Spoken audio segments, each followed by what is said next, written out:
একটি রাষ্ট্রের সরকার প্রধানই যখন দেশে আইনশৃঙ্খলা পরিস্থিতির অবনতির কারণ হয়, তখন এমন দৃশ্য প্রায় প্রতিদিনই দেখতে হয় দেশের মানুষদের।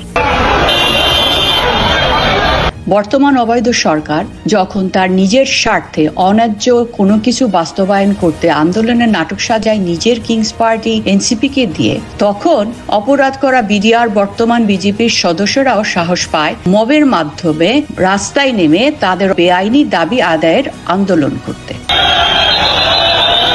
2009 সালে 25শে ফেব্রুয়ারি তৎকালীন বিডিআর সদস্যদের দ্বারা সংগঠিত কুর কারণে প্রাণ হারায় বেশ কিছু সেনা সদস্য। দীর্ঘদিন ধরে চলা তদন্তের মাধ্যমে প্রমাণিত সেই কুর সাথে জড়িত ব্যক্তিদের বিচারের আওতায় এনে সাজা নিশ্চিত করেছিলেন শেখ হাসিনা সরকার।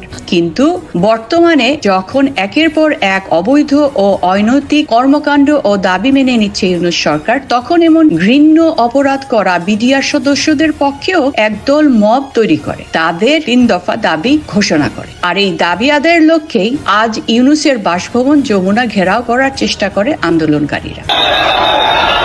এমন উশৃঙ্খল পরিস্থিতি নিয়ন্ত্রণে আনতে পুলিশ জলকামান ও সাউন্ড গ্রেনেড ব্যবহার করতে বাধ্য হয়। তবে বিশ্লেষকরা বলছেন, এমন পরিস্থিতির জন্য ইউনূস নিজেই দায়ী। তিনিই শিখিয়েছেন এবং উদাহরণ সৃষ্টি করেছেন কিভাবে মব তৈরি করে যে কোনো অন্যায্য দাবি আদায় করা যায় বর্তমান ইউনূস আমলে। Desk report, bibangla.net।